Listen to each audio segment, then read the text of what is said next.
Good morning, everybody. I hope everyone's doing well on this lovely Saturday morning. Now, I know there are some people that are concerned with what I'm saying, considering I have basically called for Kier the Traitor Starmer to be charged with treason and then charged and punished with the rightful crime of treason, which is you hang. I can understand why people are concerned, but I put this to you. What did we do to traitors in World War II? Bang. That's what we did to traitors back in World War II when people were trying to desert us, because they were basically traitors. They turned their back on their country. So it stands to reason why I feel that Kier the Traitor Starmer needs to face the same. Now, there is something else I want to talk about, speaking of World War II. I want to talk about the cenotaph, because recently it's been confirmed that the veterans who are going to be up at this cenotaph, who stand by and protect it on Remembrance Weekend, they're going to do something never seen before. They are going to turn their backs on Kier the Traitor Starmer as he lays his wreath of flowers at the cenotaph. Now, at first, I was like, well, isn't that a bit disrespectful to the war dead? But then you start to understand a bit more the inner workings of what they're doing here. And you understand they're only doing this specifically when Kier the Traitor Starmer lays his wreath on the monument. Now, why is this significant? It's significant because they still respect those who fought in 2 world wars, fighting for freedom, to give us the ability to speak God's given English. They understand that the people 6 feet under right now who made the ultimate sacrifice are not the enemy. Mind you, they've always known that, and we have too. This is more about the person laying this stuff. I am 100% certain that if somebody like me, or somebody like you, or somebody like Nigel Farage, or somebody like Tommy Robinson came up with their wreath to place it at a monument, they would not turn their backs. Guarantee it, 100%. Because at the end of the day, they see us as the indigenous people. They see us as the ones who are willing to give our lives to fight and protect this country. Whereas Kier the Traitor Starmer would run over his own grandmother just to get his political power up. That's the way I look at it. He would rather spend the time to run over his own grandmother, metaphorically speaking of course, or stabbing people in the back, or turning his back on the people who were mourning over the Southport stabbings. He'd rather lay a wreath, and then as soon as somebody says a word that he doesn't like, he fucks off back to his car, back to Westminster. This is what it comes down to. Whereas people like us would be respected by the veterans at the cenotaph because they see us as the people who genuinely care about those who gave their lives. They see Kier the Traitor Starmer as doing it for political point scoring. But of course, the mainstream media won't tell you this. You know the drill, folks, because say it with me, it doesn't suit the narrative. I'm sorry I had to do that. That milk carton was getting in the way. Anyway, they see this guy as the biggest traitor to ever walk this country. They see Kier the Traitor Starmer as an enemy of the people. They see Kier the Traitor Starmer as someone who, the guy gives the order to charge, and I'm not talking Kier, but the commanding officer gives the order to charge, and while all the other soldiers are charging forward, Kier the Traitor Starmer would grab a gun and shoot all the soldiers in the back. That's the way I look at it. And that's probably the way these veterans look at it. When you look at it like that, it definitely stands to reason why they're turning their back on Kier the Traitor Starmer. I wouldn't give this guy a mug of cold water, quite frankly, let alone my respect. I would tell him if he was thirsty, I'd probably be one of those sorts of people who gets a drink, I'd pour it out in front of him and make him lick the fucking ground. Because that's the kind of respect he deserves, quite frankly. He is a man with no integrity and no respect. So he should get the same level of respect as he shows the British people. I am not going to sit here and advocate for violence against him, but what I will say is we must find various peaceful, legal ways to show our disdain and show our contempt towards Kier the Traitor Starmer. And Jeremy Clarkson has one of those things. He opened a pub called, I think it was The Farmer's Dog, or something like that.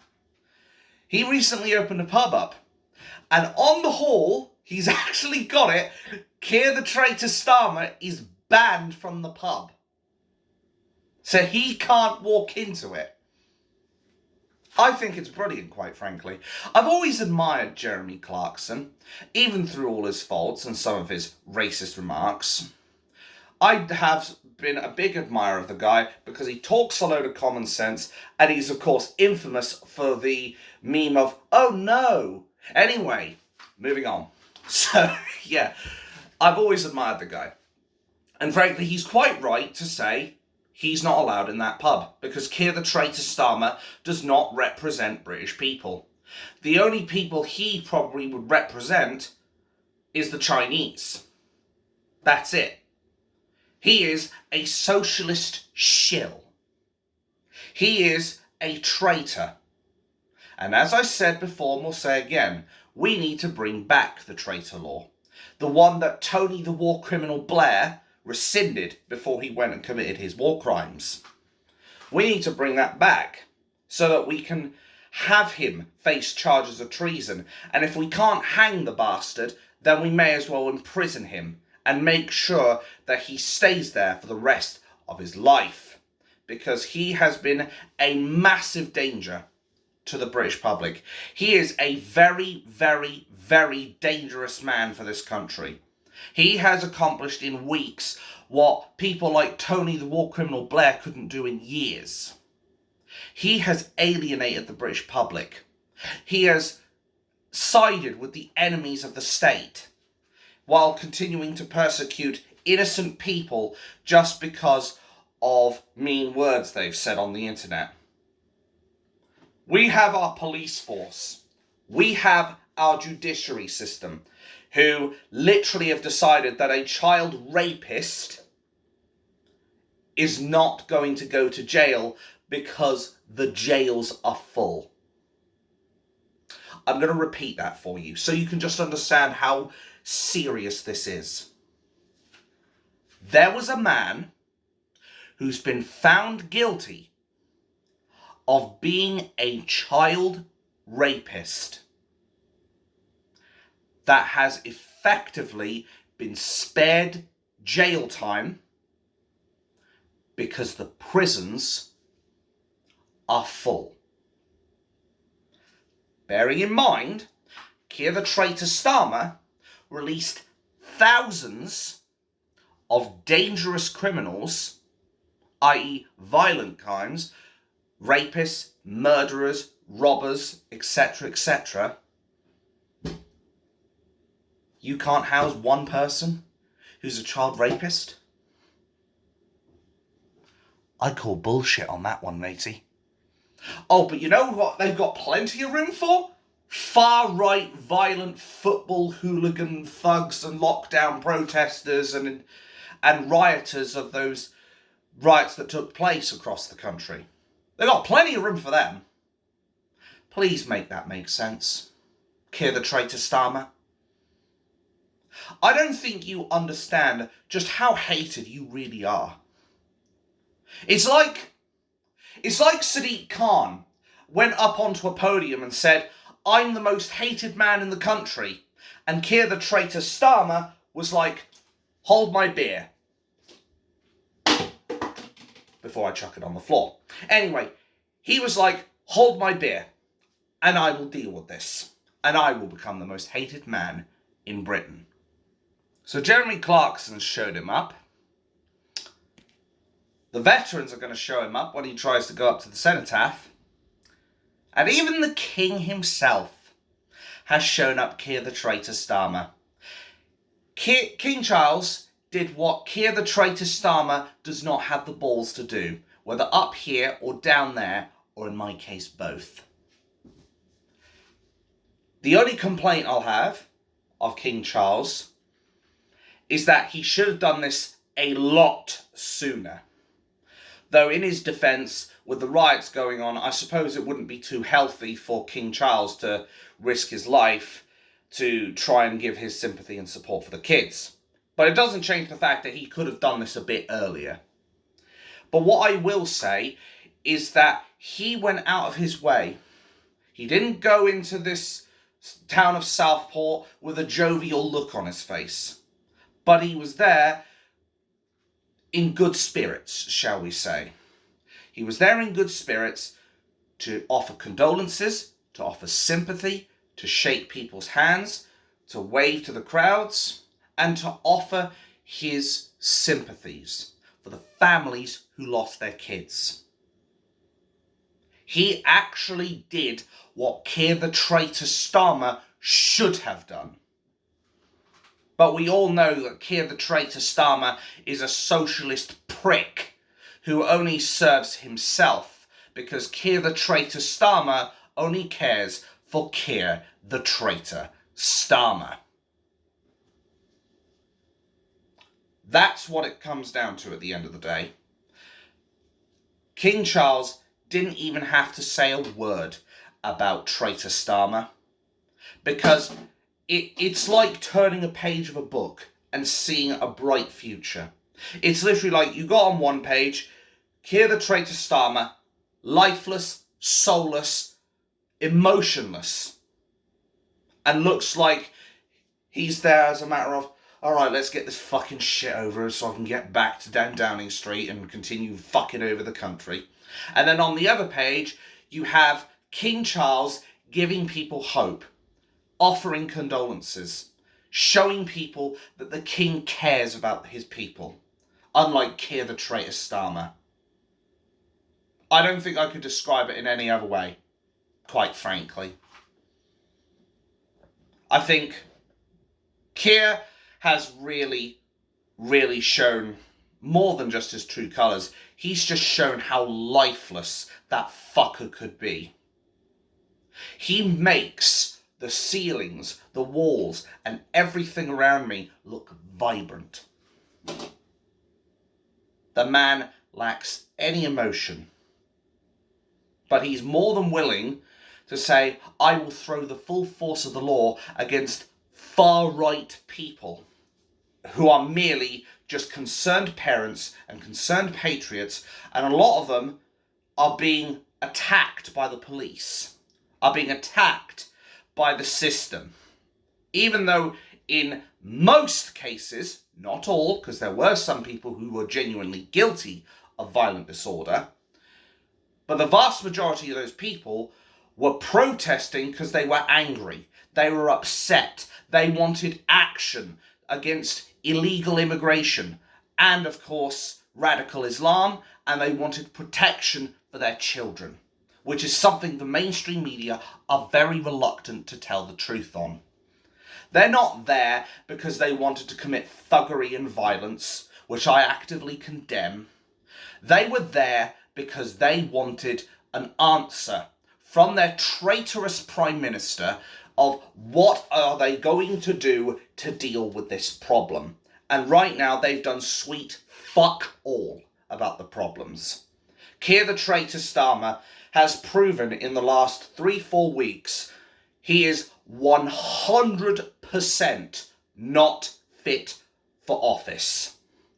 I wouldn't trust this guy running my tap, let alone the fucking country. I am always going to say it how it is. And I think Kier the Traitor Starmer needs to be deposed from that position, charged with treason, and in an ideal scenario, he should receive the death penalty. He should hang. I'm not going to retract that. People are worried about me going to jail because of what I'm saying. Well, as I said, I'm not going to sugarcoat anything. I'm not going to mince my words. I'm not going to bullshit you, or I'll try not to. And most importantly, I will say it exactly how I see it. If we cannot have the death penalty for that traitor, then he needs to be locked up for the rest of his days in solitary confinement. Doing the same thing they did for Tommy Robinson. Move him around prison to prison. That way, he cannot be said to be treated inhumanely. Use their own human rights against them. Use their own laws against them. Let's see how the traitor likes a little bit of inhumane treatment. Just how he's treating the British public. Just how the establishment is treating Tommy Robinson. That's the way I look at it. They like to do these draconian things so much. Why don't we give them a taste of their own medicine? Oh, they'll fucking not want that shit. They will want that to stop real quick, let me tell you. As soon as it happens to them, they'll cry wolf. They will cry like little bitches, bluntly speaking. They will want an end to this kind of treatment. But not for Tommy Robinson, but for themselves. Because they're cowards. Cowards, traitors, scumbags. The lot of them. I will never retract what I've said. And I will always say what I'm going to say. Because at the end of the day, we've got to be prepared to do one of two things. Get killed or go to jail. Tommy Robinson said it better than anyone. And while I accept this was back when he was in the EDL, which he left because he disavowed the far right, he disavowed where they were going, he left it. And ever since, over the last 10 years, they have basically been a disbanded group. Yet it won't stop our mainstream media blaming them for what happened with these protests, even though it was categorically not them. It was not Tommy Robinson, it was not Nigel Farage, it was not people who were far right because they were concerned, it was not Islamists even who caused these riots, much as I am loath to say it. Because frankly, Islam is responsible for a lot of things, but not this. It was instigated by a Pakistani man over yonder. Not Islam, Nigel, Tommy, me, or anyone else. That's what it boils down to at the end of the day. They were responsible for starting the riots. Kier the Traitor Starmer was directly responsible for stoking the flames of said riots. Him and the two-tier police, the Stasi, the Stormtroopers, because of their horrendous treatment of concerned Brits, while continuing to ignore Islamists who have weapons on them, even though there's been a second Manchester attack on the airports against the police, probably by the usual suspects again, where I suspect if it is them, they're going to be released without charge again. But if we dare to grit our teeth or growl at a dog, we get arrested and sent to jail for years. Make it make sense, folks. Oh, and another thing as well. What about Ricky Jones? I don't think we've seen him be charged and sentenced yet. However, like the Starship Troopers meme, I guess, of they put in all these soldiers, more meat for the grinder, and they're just fucking cranking. They're cranking in innocent patriots and parents, and out the other end comes convicts, ready to go to prison. It disgusts me. It makes me really detest this government. And I have hated a lot of governments before, but this has to be by far the worst. How is it that people could come to the conclusion that Labour were going to be better than Tory? How can you come to that logic? Like, that's like saying taking a bottle of bleach in your mouth is better than taking a bottle of orange squash without diluting it is better. Explain. A lot of these people who voted Labour, though, are really heavily beginning to regret their decisions, though. Hell, Kier the Traitor Starmer's approval rating is at 0 right now. I wouldn't be surprised if it's going into the negatives. Like, he has contempt for us, but we are all showing a lot more contempt for that traitor. The man who wants to bring in draconian laws to silence all political opposition. That's what he's doing. I've said it before, we'll say it again.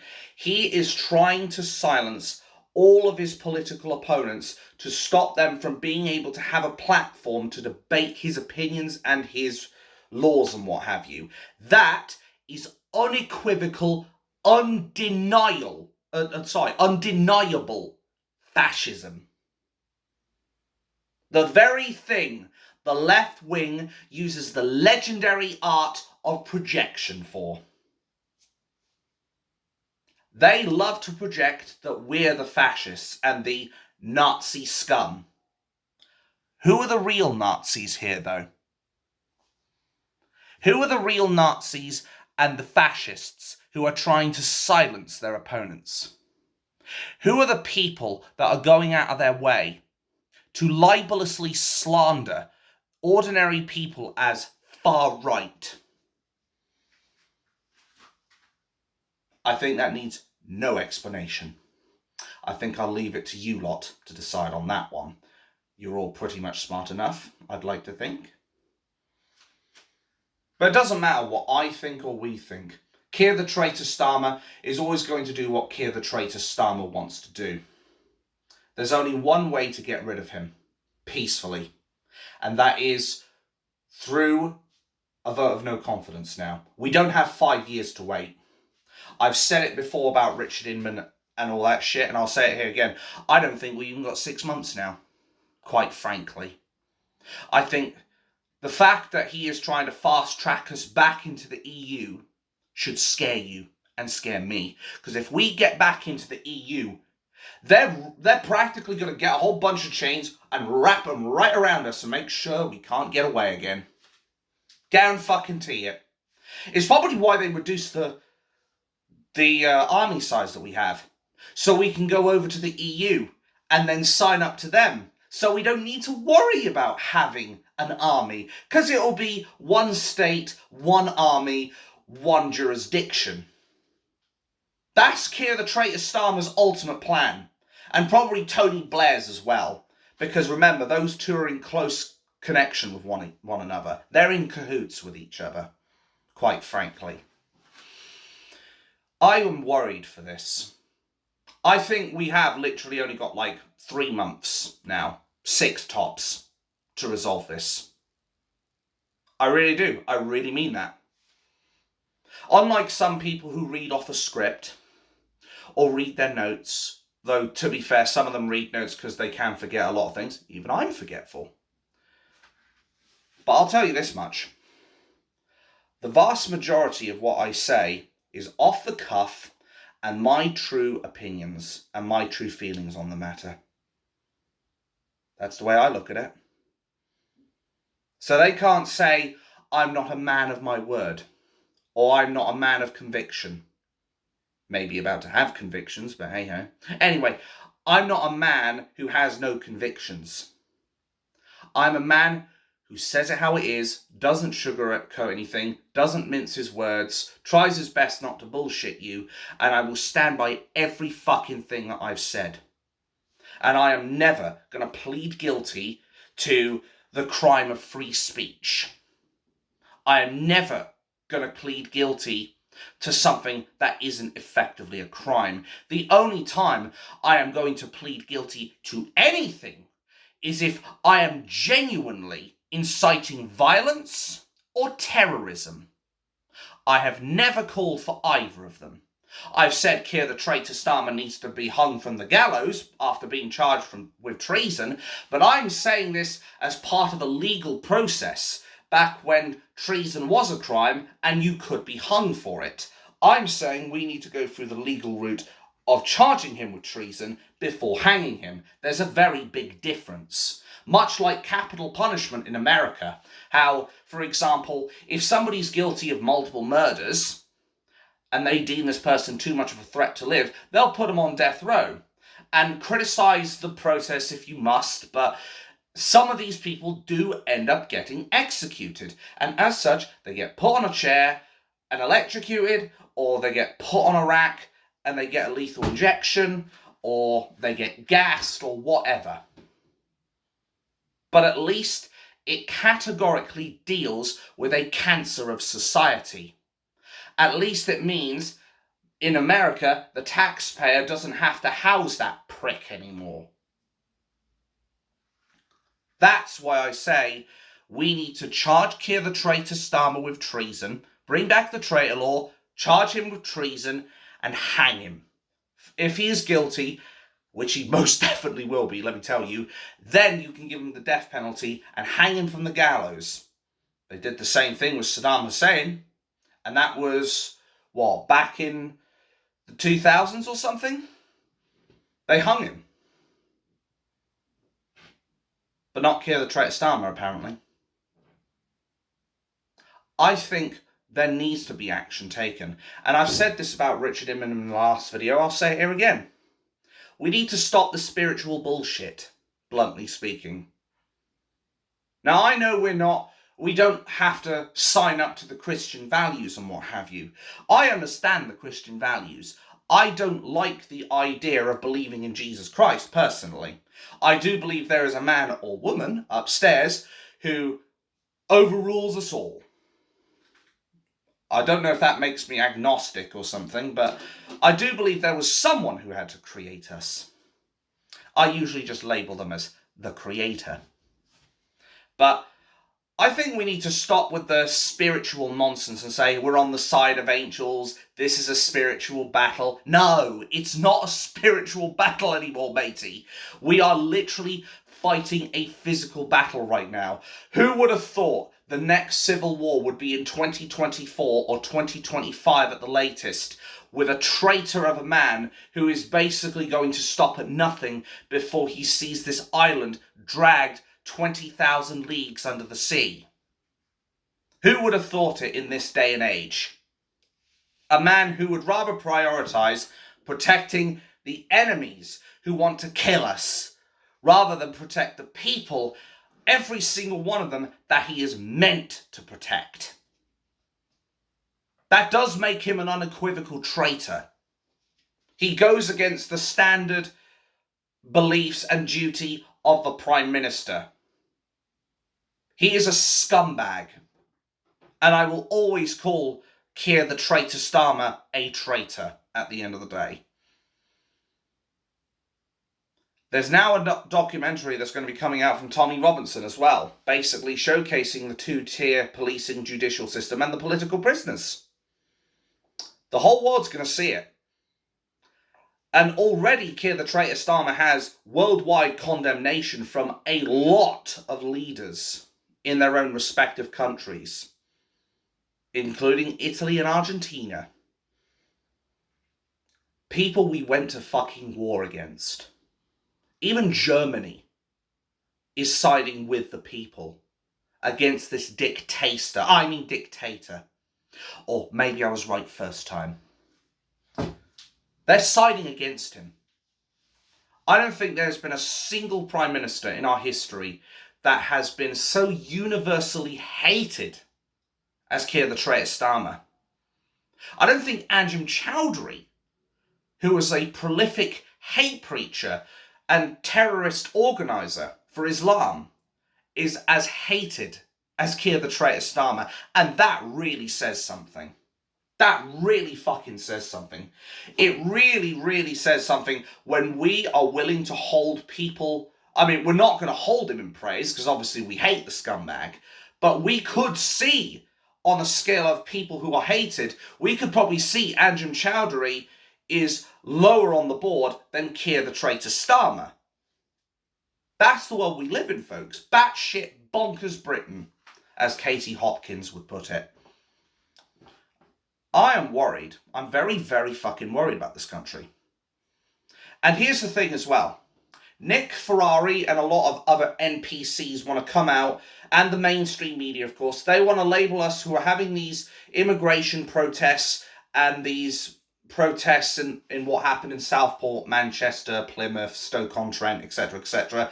They want to label us all as far right. And one caller quite rightly called into Nick Ferrari's show and basically called them out on their hypocrisy, that if this was all completely peaceful, it would be completely pushed under the rug by the media. It would be completely pushed under the rug by people like Nick Ferrari.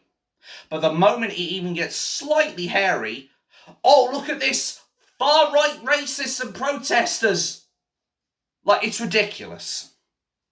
I don't think they realise just how out of touch they are with the British people. I don't think they understand how far out of touch with the truth that they are. And here's the thing. If you're going to keep saying to us that doing these protests makes us far right, when we're literally going out of our way to try and be peaceful, which me and Richard would agree on this, we need to keep it peaceful, if we can. We could have come to terms on that. But when you take away the peaceful option, what are we left with? Violent revolution. That's what we're left with. If you keep pushing people away from doing the peaceful protests that you would prefer us to have, can you really blame us if we start resorting to a violent revolution? I'll let you think about that. Because let me tell you something, lefties. You do not want to see us go down the violent revolution path. Let me be absolutely clear, though, before I go any further. I do not condone violence or violent revolution or thuggery or looting or anything or attacking the police. I do not condone it. But I completely understand why people would feel it's their only option now. I completely understand if they feel they have to go down this route because otherwise they're not going to get anything done, or no one's going to listen, or they're just going to be branded far right anyway.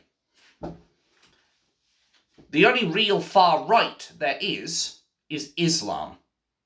The fascists who effectively want to impose Sharia law, which Islam cannot be challenged. If you turn away from Islam, it's apostasy and punishable by death, where women are treated as second-class citizens, where gays are given a free first-class ticket off the top of a building to their deaths, and that any non-believers of Islam are killed. Is that a world you want to live in? It's not a world I want to live in. And in fact, I'd say right now, if you even want to call us all far right, we're being very kind to you right now. We are being very fucking kind. What do you think's going to happen, though? What do you think's going to happen when the British people decide it's time to take the gloves off? Put it away, that's what I'd do. Anyway, what do you think's going to happen when the British people take the gloves off? They say, this is the last straw, we've had enough, we're going full-blown revolution. I think you're in for a huge fucking wake-up call. That's what I think. I think you will see violence, you will see blood on the streets, you will see destruction like nothing you've ever seen before. And as I said, I do not want it and I do not advocate for it. In case anybody dares to try and use this video to try and have me cancelled or locked up. I don't advocate for it, I don't want it. But you're leaving the British people no alternative if you keep slacking them off when they're having their peaceful protests. As John F. Kennedy once said, when you make peaceful resolution impossible, you make violent revolution inevitable. You are pushing them to that stage. Kier the Traitor Starmer is pushing them to that stage. We're about this fucking close to a civil war. We're that fucking close to a violent revolution that it scares me. It scares me to think we could have tens of thousands, hundreds of thousands, perhaps even millions of people's bloods running the street. And it should scare anyone who has even the slightest bit of common sense. Anyone who even has a couple of brain cells rather than a full-fledged brain. Because there are probably going to be people who have guns. There are going to be people who have knives. There are going to be people who have weapons that they're willing to use against the police, against the establishment, against anyone who tries to get in the way, even the army, if they get brought in and they side against us. But I suspect the vast majority of the army will not want to serve Kier the Traitor Starmer. I think they're going to want to serve the people who have had enough of their country being run into the ground. Because let's face it, if the army had the choice now of serving the people or the politicians, as I said, the vast majority of them are going to side with the people. Because they understand they're not the ones sinking the country. The politicians are. The politicians are the ones unjustly, stabbing us in the back. They're the ones who are unjustly digging our own bloody graves. You leftoids really do not want to see what the British people can do when they are pushed over the edge. You really don't. Because if we do go over that edge, mark my words, you're coming with us. I'll see to that. I will see to that. I will be up there. I will be there telling the people they've done this. They've brought this upon themselves. They are the only ones to blame for constantly pushing away peaceful alternatives. I will be there to help people get back up when they get knocked down. I will be there to provide them the support they need. Because we've had enough of being run by a dictatorship that is hell-bent on destroying the country and subverting the biggest vote in democratic history. I will be there if things happen that the right people are being wrongly persecuted. We will go after those men and women who, with barbed tongues, throw vitriol in our faces in the form of hollow words sharpened like daggers. We will be after them.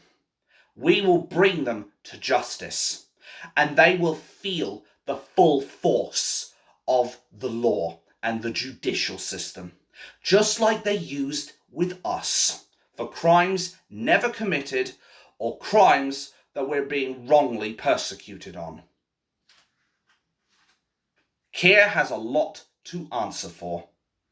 And as I said, the left really do not want to push us over the edge. Because if they push us over the edge, as I said, they will be brought down with us. They'll be brought down, and they are going to be the ones who take the brunt of this fall.